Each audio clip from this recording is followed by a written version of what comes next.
Good morning, good afternoon, good evening, depending on where you are in the world today, the last day of February. And this is not a leap year. Lots of changes being pushed out these days. Google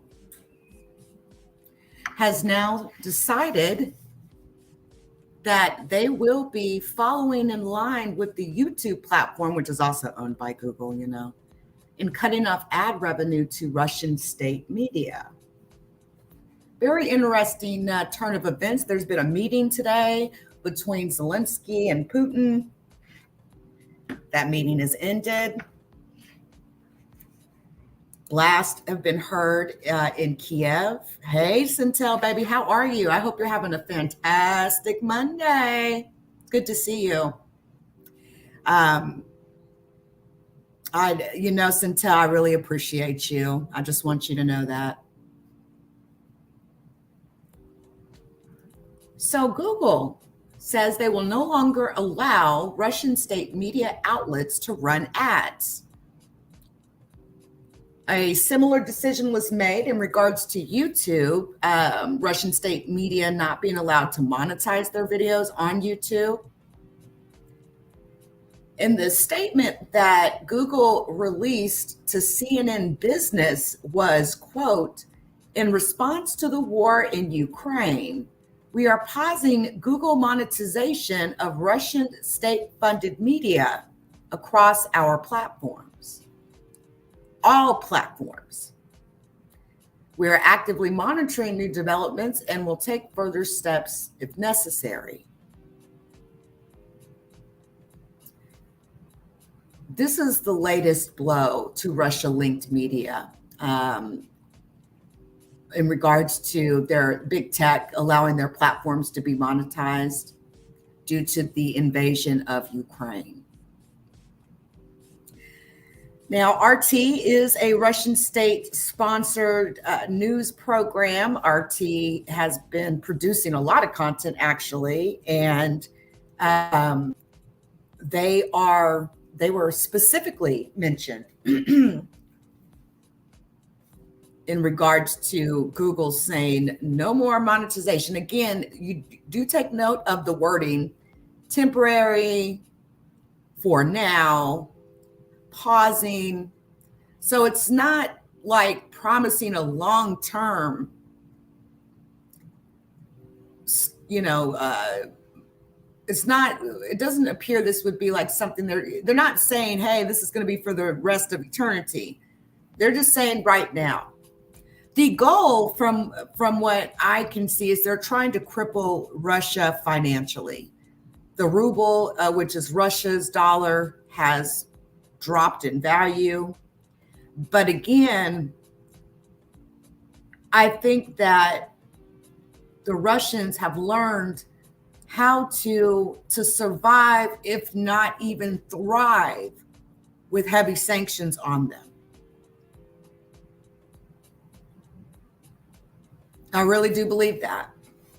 And I, based off all the planning that I know that Putin did in regards to invading Ukraine, I'm sure he was expecting this. Social media companies have been scrambling to rein in the misinformation and the Russian state propaganda. YouTube spokesman even said the company has removed hundreds of channels and thousands of videos over the past few days, including channels for coordinated deceptive practices. Now, one of the problems we've really had, I know, on the YouTube platform, and shout out to all the Facebookers, the Twitchers, and the Twitterers that are listening in right now. If you're over on the YouTube platform, if you by chance ever get over to the YouTube platform, one of the main problems I know a lot of content creators have had has been Russian spam bots that have been absolutely just making the chats no fun at all. Hey, Third Eye, good to see you, babe. And it's I have discovered a way to eliminate that bot spam, turning on subscriber mode when you're live. You have to do it within the YouTube platform. StreamYard doesn't offer this. So it's after you get the live crunk off, you have to actually go into YouTube and check that box to only allow subscribers to comment in your live chat. Doing that eliminates that bot spam. Those bots aren't subscribing to the channels, right? So they may modify that though. The more that we modify our practices to try to eliminate bot spam, then they'll start subscribing their bots to people's channels. Like they're going to find a way to adapt. It happens every time, but we will find ways to continue to evolve. It's just how things work. But thousands of videos, hundreds of channels have been taken down per YouTube. There was a ban that was also announced by Facebook, now known as Meta. Doesn't even seem right to know it as Meta, does it?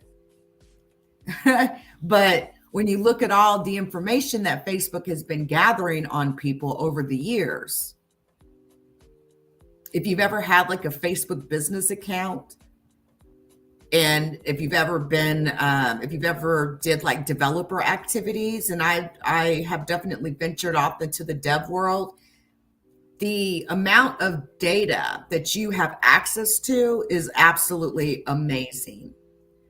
I can target ads based off ages, nationalities, within 50 miles of this. Like there's a shitload of data that Facebook has been gathering and keeping on people and has sold this data. Okay. They've sold access to this data, period. So Facebook has also banned Russian state media's ability to run ads and monetize them on the Facebook platform. I've been getting pop-ups about monetizing my pages over there, but I've just never went through it. To me, it's like we get into the point of monetizing and it just brings a whole new wave of fuck shit. Like, I'm just not in a rush. I'm just not in a rush. The head of Meta's security policy, Facebook, Nathaniel Gleicher, said Saturday on Twitter that the company will continue putting labels on additional Russian state media posts. They're also moving to partially restrict Facebook access in the country of Russia. Russia's Ministry of Communications claimed Facebook violated the rights and freedoms of Russian citizens, alleging that the social network had clamped down on several Russian media outlets. In response to those allegations, Nick Clegg from Meta's Global Affairs said that Russia had ordered the company to stop the independent fact-checking and labeling of 4 Russian outlets. Facebook refused. So Google Maps in Ukraine. So Google Maps has also blocked 2 features in Ukraine that provide information to users in real time.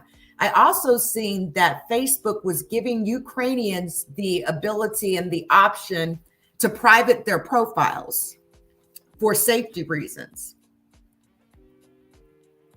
Russians have been absolutely using this information against people, right? And what more true, accurate data would one have? Facebook is extremely accurate because you're the one that put the data in there. You fill out and create your profile, you submit information, you go into the about, you say you like this show, you like this movie, right? This is your family member, this, that, this, and that. Literally, Facebook has entire family trees on people. It's scary.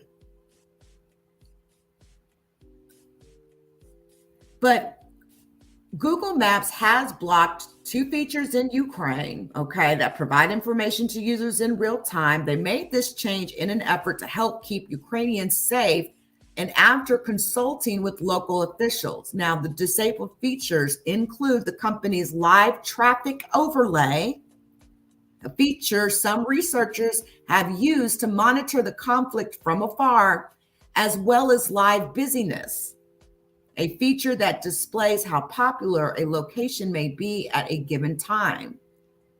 Traffic updates are still available in Ukraine while using Google Maps navigation mode, Google has said, but that is very true about how researchers have been using that information in the Google Maps traffic feature to determine where conflict is happening at. I've seen quite a few videos actually related to just that.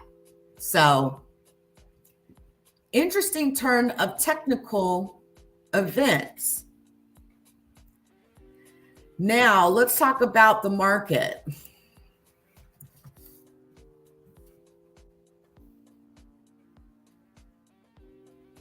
The Dow is down. Last I checked, okay, so 400 points. It dipped all the way down 400 points today, but we're still down 300 points. The VIX is up to 30, which is extremely high. Typically, you want to see that VIX under 10. But the VIX, when it's up high, that means that people have loose hands. People are panicking. People are panic selling.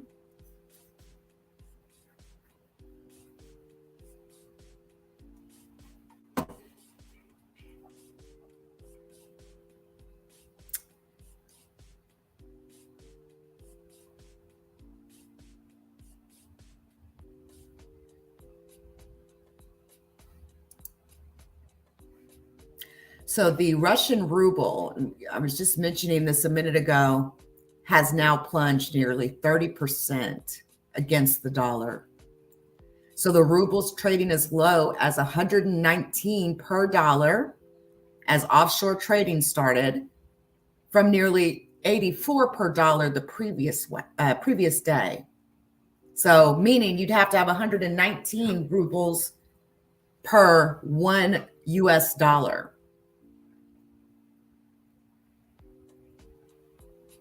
Russian President Vladimir Putin has also put his country's nuclear deterrence forces on high alert. That's scary. Now, all of us have been very fearful, I think, especially if you grew up like in the 80s. You remember that aftermath, right, of the Cold War, the Cuban Missile Crisis, which this occurred in the 60s, right? But we lived with an aftermath of fear. And I remember even being a child, being in grade school, being taught how to, lean my head under the desk. We were literally taught that if a nuclear bomb was to fall, same thing as a tornado would come through, right? And I'm sure many of you also went through very similar situations in grade school, especially if you're over 40 years old.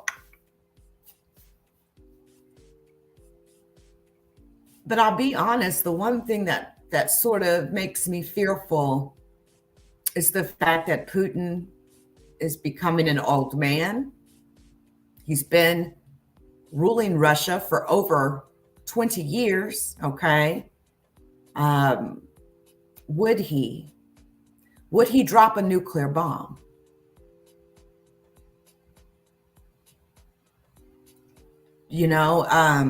That's what bothers me. I'm fearful of that. Would he drop a nuclear bomb? At the end of the day, Putin has complete and utter control on what Russia does.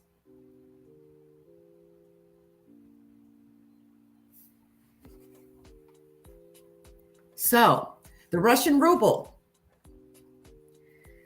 down 29% against the dollar, all-time low. as the market continues to assess the impact of sanctions on Russia amid a growing backlash against the Kremlin's invasion of Ukraine. Now, I have to be honest, you guys. I'm not really feeling very warm-hearted about Ukraine right now. After seeing the way that blacks are being treated over there, not being allowed to board trains, not being allowed to get out of danger or find refuge, but yet they're asking for foreigners to come over and help them fight. And I'm wondering if Zelensky is doing anything about that. How does racism continue to flourish in time of war? You would think they would need all the help they could get, right? Now, there was a trend, a hashtag trend, and I actually want to check an update on that. I want to see what the latest is on this. It was Africans in Russia or African in Ukraine. Hold on, I'll find it. I will find it. Hold on. So I retweeted it yesterday.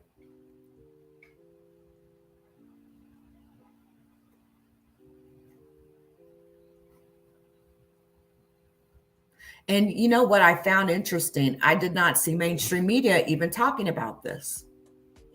I didn't see MSNBC. I didn't see CNN. I didn't even see a news bulletin on this on the main page. Yes, Africans in Ukraine.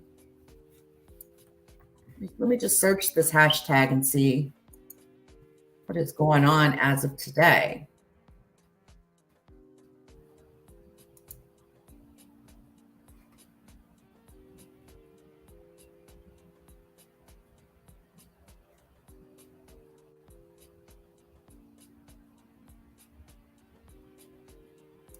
Are having issues getting out of Ukraine, specifically at the Polish-Ukrainian border, and then I think at the Hungarian and Romanian borders as well, because of visa issues. So when you're in a situation like this, the priority tends to go like women and children, and then like Ukrainian citizens, and then foreign citizens as well. And so in this case, many of those foreign governments are just now trying to get their act together to orchestrate safe passage of their citizens. Is this lady okay?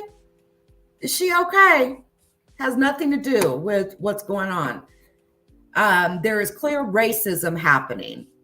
Now, something that I can absolutely appreciate is a nice refresher on history.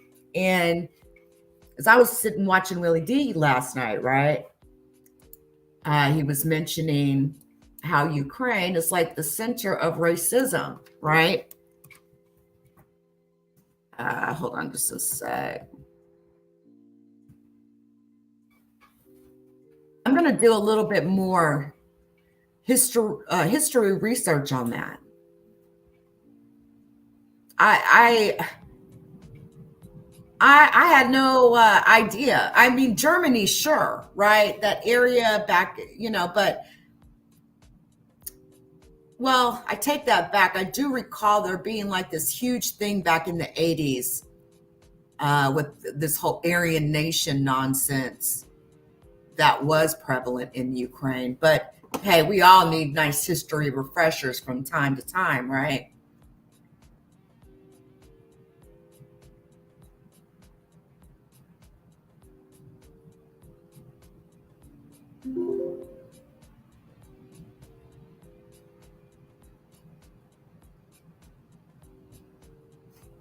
Let me, so there was a statement, it looks like, hold on. Ukraine's deputy chief prosecutor said he was very emotional because, quote, European people with blue eyes and blonde hair were being killed daily. What? This comment has attracted criticism for being racist. You think? You think? So they got this whole Aryan nation thing going on, I see. I think we need to do a little bit deeper research on this. In a TV interview with the BBC, Ukraine's deputy chief prosecutor, David Saakashvili, however you say that, said the war situation unfolding in his country was, quote, very emotional for him because European people with blue eyes and blonde hair were being killed every day by Russia President Putin's missiles, helicopters, and rockets. Is this guy okay? Hold on a sec. The most racist Ukraine coverage on TV news. I cannot believe that.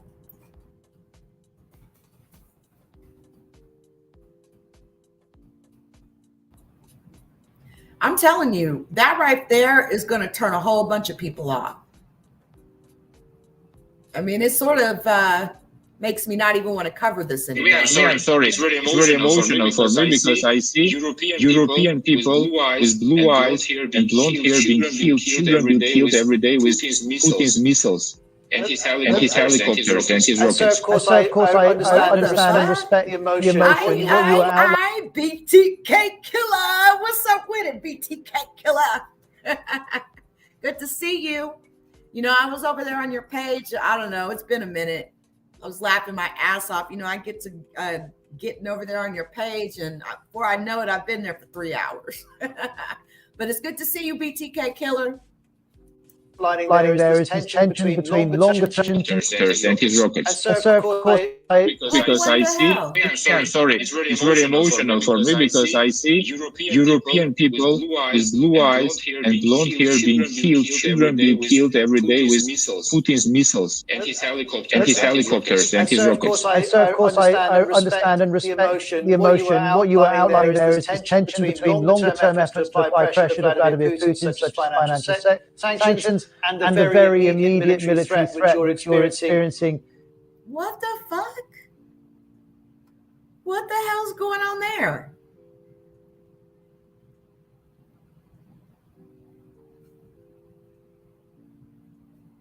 Wow.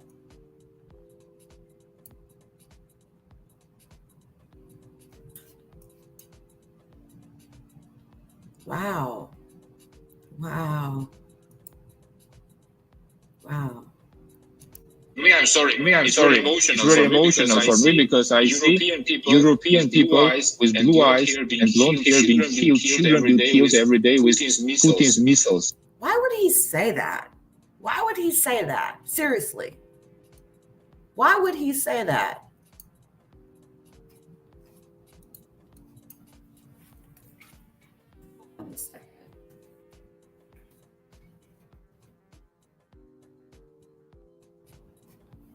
Hold on.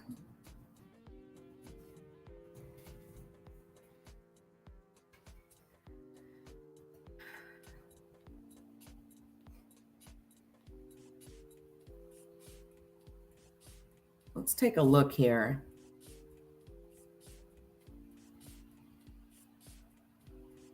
I want to dig a little further into the Nazi movement. Now, I do recall Russia's President Putin saying that they were fighting Nazis, right? Nazism. Was he possibly correct when he said that? Neo-Nazis and the far right are on the march in Ukraine. Hold on a sec.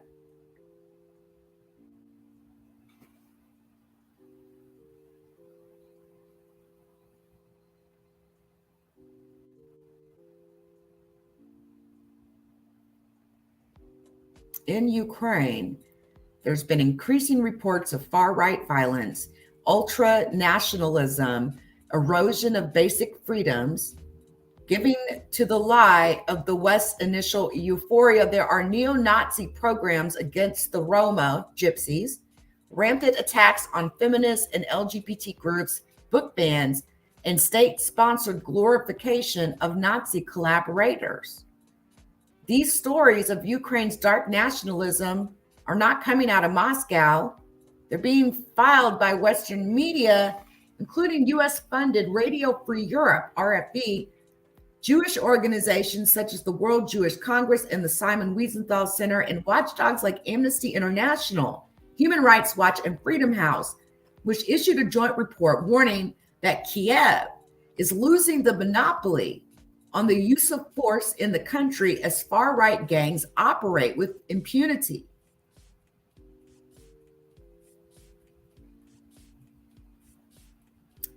Wow.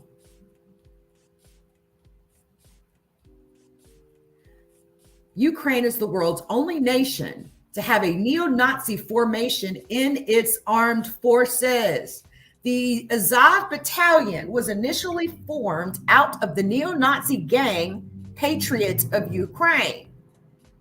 Andrei Belitsky, the gang's leader who became Azov's commander, once wrote that Ukraine's mission is to, quote, lead the white races of the world in a final crusade against the Semite-led Untermenschen.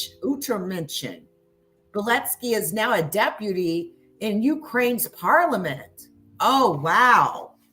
Oh, wow.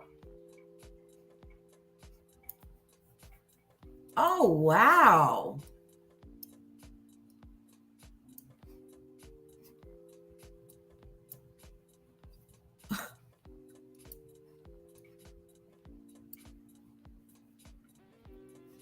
Are you kidding me?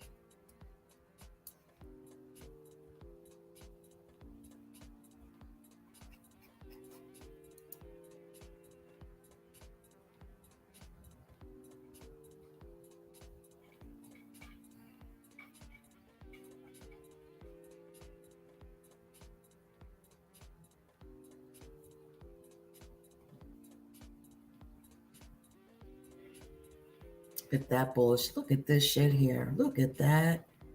Who would get Hitler tattooed on their back?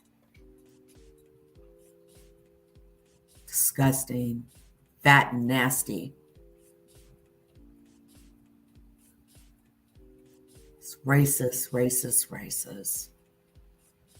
Who, look, got Adolf Hitler's name on his back. Got the swastika tattooed on his back.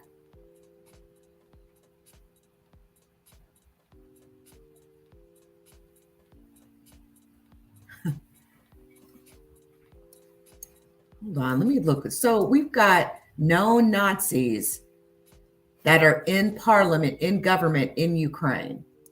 Now, forgive me because I've never delved into this subject like this. In the fall of 2014,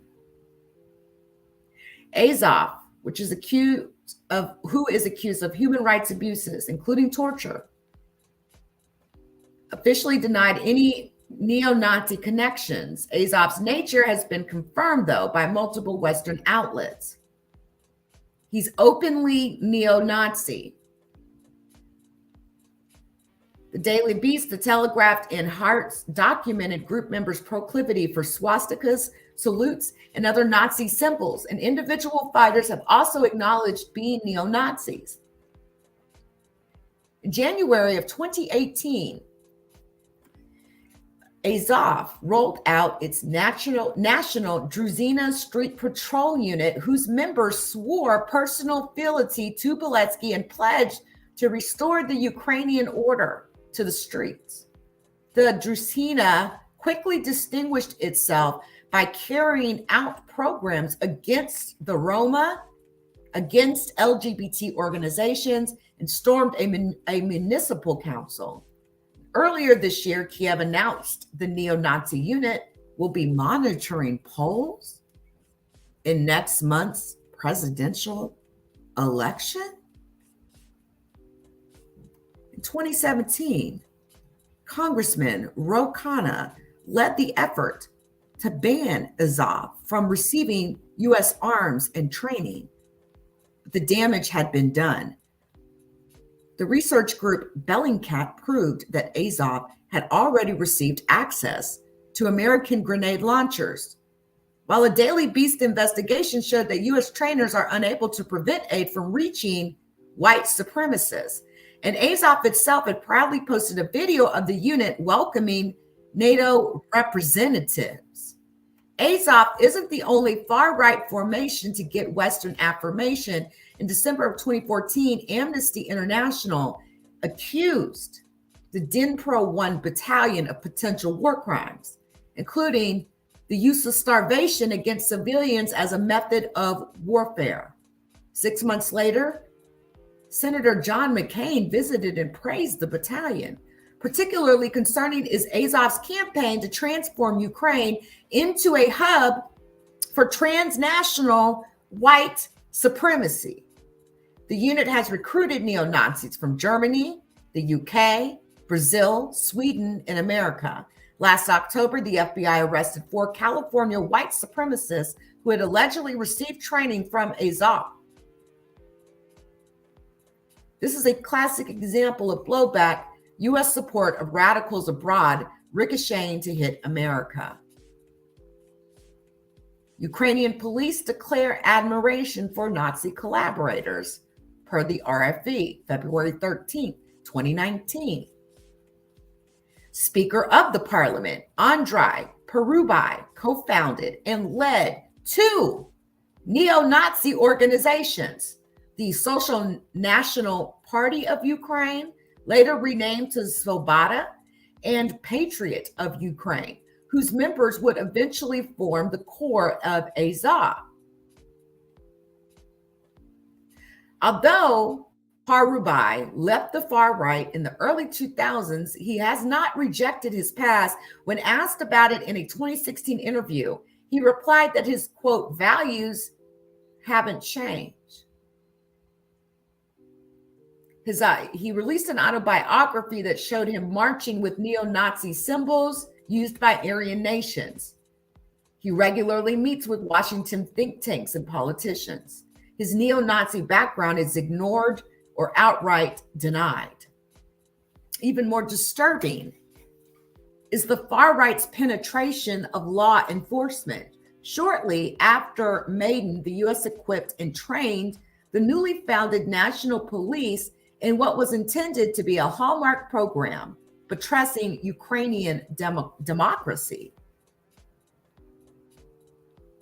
The Deputy Minister of the Interior, which controls the National Police, is Vadim Troyan, a veteran of Azov and Patriot of Ukraine. In 2014, when Troyan was being considered for police chief of Kiev, Ukrainian Jewish leaders were appalled by his neo-Nazi background. Today, he's deputy of the department running U.S.-trained law enforcement in the entire nation.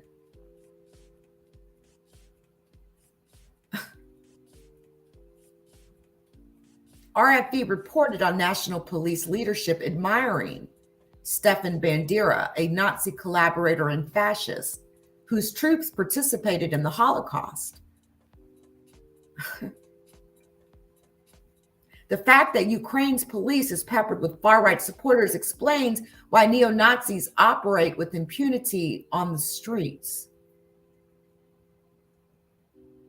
State-sponsored glorification of Nazi collaborators.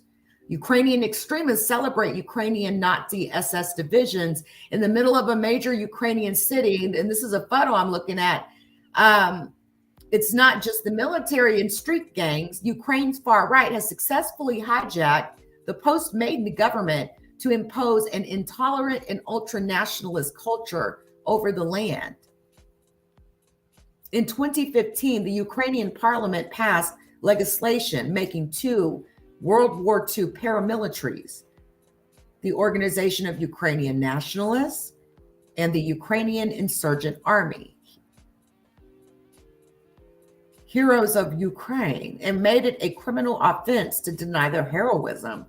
The OUN had collaborated with the Nazis and participated in the Holocaust, while the UPA slaughtered thousands of Jews and 70,000 to 100,000 Poles on their own volition. the government-funded Ukrainian Institute of National Memory, it's institutionalizing the whitewashing of Nazi collaborators. The Ukrainian parliament even featured an exhibit commemorating the OUN's 1941 proclamation of cooperation with the Third Reich. Just imagine the French government installing an exhibit celebrating the Third Reich. Predictably, the celebration of Nazi collaborators has accompanied a rise in outright anti-Semitism. Quote, Jews out, end quote. This was chanted by thousands during a January 2017 march honoring this OUN group and their leader, Bandera. The next day, the police denied hearing anything anti-Semitic. That summer, a 3-day festival celebrating the another Nazi collaborator, capped off with the firebombing of a synagogue. In November 2017, RFE reported Nazi salutes as 20,000 people marched in honor of the UPA. And last April, hundreds marched in Lviv with coordinated Nazi salutes honoring SS Galchina. The march was promoted by the Lviv regional government. The Holocaust revisionism is a multi-pronged effort ranging from government-funded seminars, brochures, and board games to the proliferation of plaques, statues, and streets renamed after butchers of Jews, to far-right children camps where youth are inculcated with ultra-nationalist ideology. Within several years, an entire generation will be indoctrinated to worship Holocaust perpetrators as national heroes.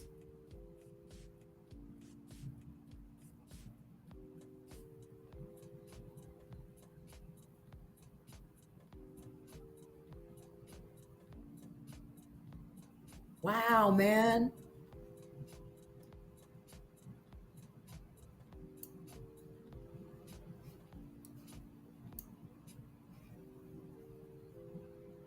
Wow.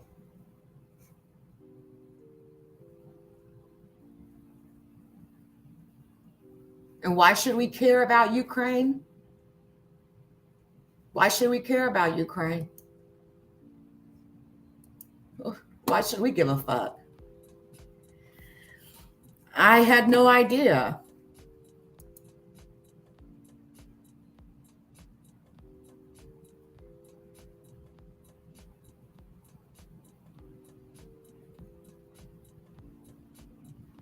Just a second. I'm actually checking out a page here on the Southern Poverty Law Center's site. Now, you know the Southern Poverty Law Center, the SPLC, has been around for years, and they keep track of these white supremacists, what their ideology is, etc. They were covering William White. I believe William White is actually still on their list of dangerous white supremacists. If you're not familiar with that, you can definitely go back and check my previous videos, as I had a whole interaction with William White. Okay. He told me that he hoped what'd he say? He said he hoped I was taken out to the town square, put on something, and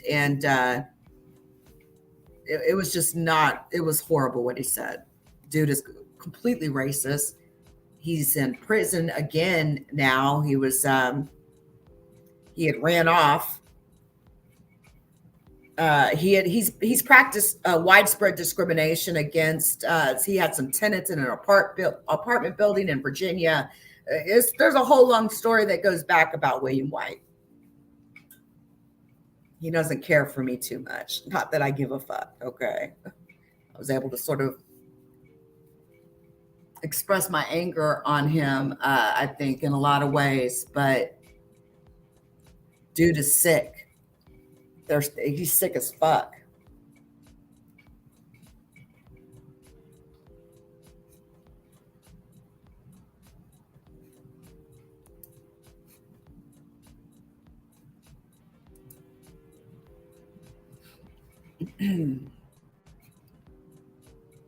So then I will be pissed, okay, if any of our soldiers go over there and even assist or lift a single hand, period. Why would we go over and help white supremacists avoid being invaded? Let them fight their own battle, right? I've sort of been saying that the whole time. The maps change, okay? The lines of maps change from time to time. The concern is him invading other countries. You know, what would stop him from invading like Poland or other European Union countries? Damn, and I'm actually going to London in April and Amsterdam. And I don't even know how I feel about traveling with all this crazy shit going on, right?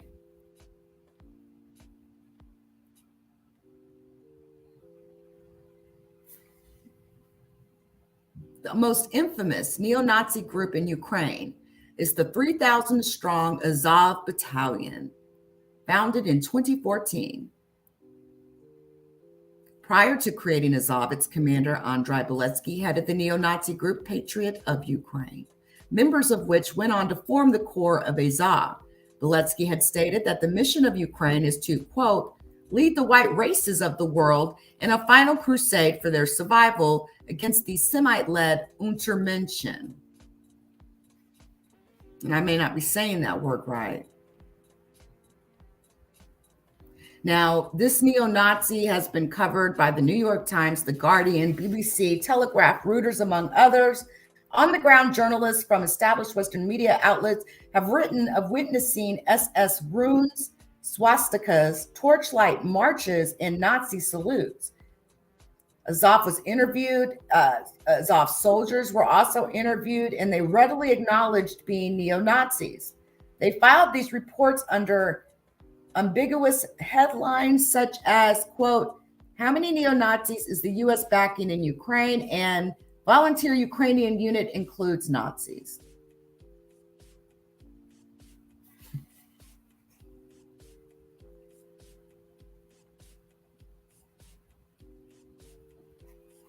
Interestingly enough, I see absolutely no coverage, okay, on mainstream media of Blacks being denied the ability to get on trains or to get refuge from the war, from this invading that's going on in Ukraine. Nothing. Look, we're on the main, look, CNN.com. They're talking about soccer and Russian assets and Russian strategy, but where is the ads of what we all see going on? It's a huge issue in Ukraine in which Blacks are not able to leave. Where's the mainstream media coverage of this? Let's check MSNBC. Or any mainstream coverage of that on MSNBC.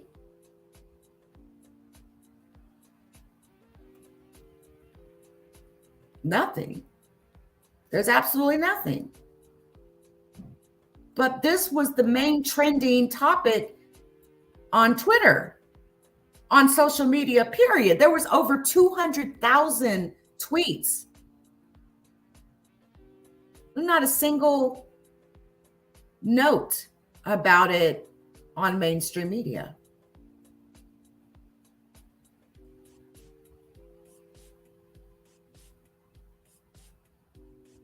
But let's check ABC News. ABC News. So we've checked CNN, we've checked MSNBC. Now we're going to go check ABC.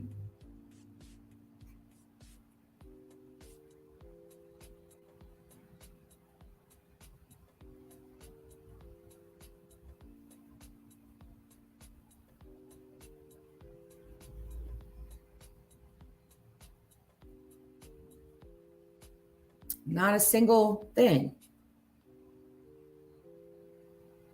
Nothing. Look, Europe welcomes Ukrainian refugees. We still have people in Ukraine that can't even get out. They're only letting the white people out. Europe is not exactly welcoming Ukrainian refugees all the way, are they? If you're going to do an article talking about refugees that are leaving Ukraine, shouldn't you also cover the fact that Blacks aren't able to get out, being treated like second-class citizens?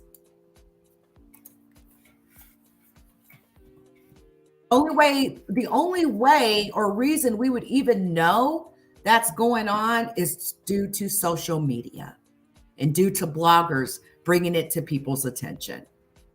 Other than that, you could clearly see mainstream media wouldn't even be covering it.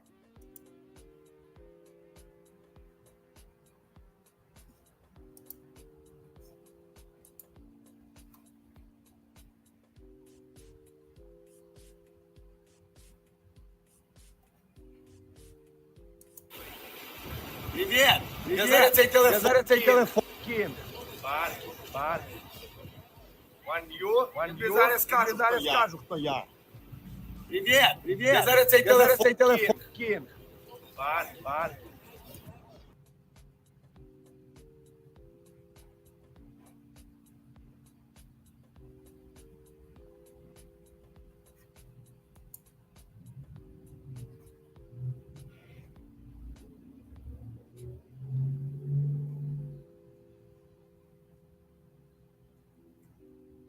Amazing that there's not a single piece of mainstream coverage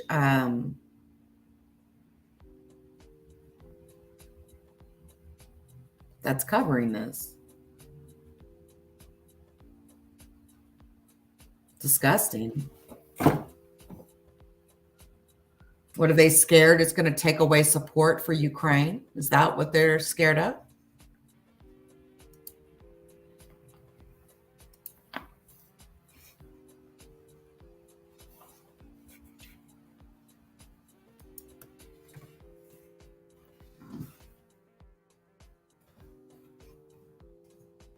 Grab that hashtag again. Oh, by the way, guys, if you're not familiar with some of my coverage about Mars, I just wanted to let y'all know that we found a very interesting, we had a very interesting find recently, just so that you know.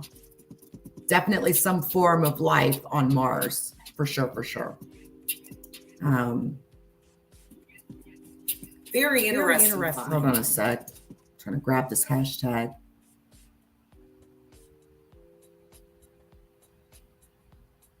It's Africans in Ukraine, right?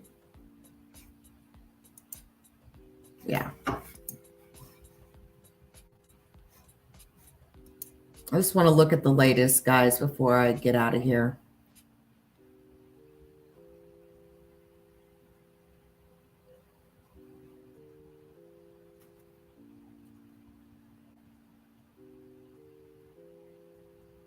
We met many Africans at the border. They've been here for 2 days, but Ukrainian police and army refused to let them pass.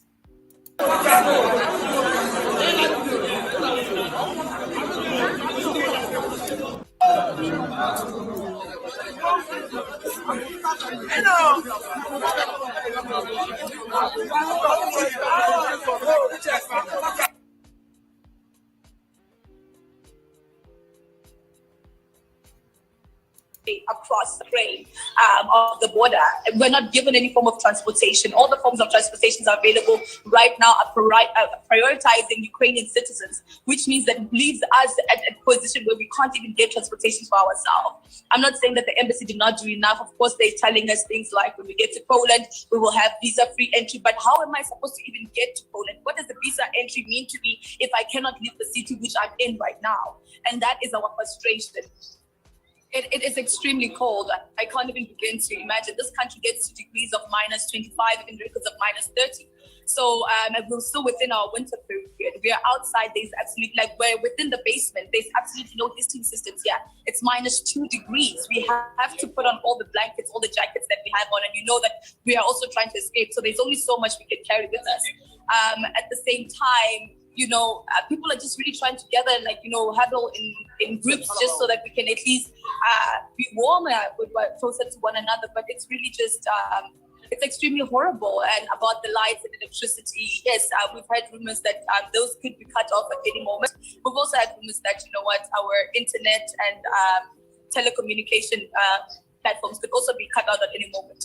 So from any moment from today, we literally could lose communication with our families as well and the rest of South Africa. That's why we felt the need to reach out to anyone who could be able to help us while we still have this window of time to act now.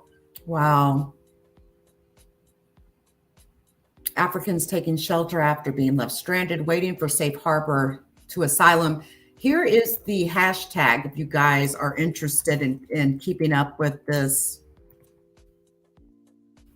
particular issue, because I definitely don't see any sort of mainstream media coverage on it. So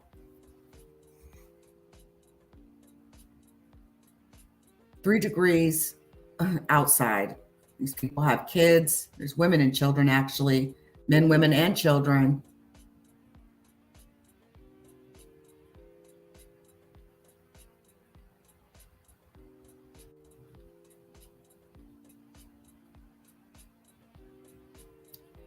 It's crazy. How do you not have exit, right?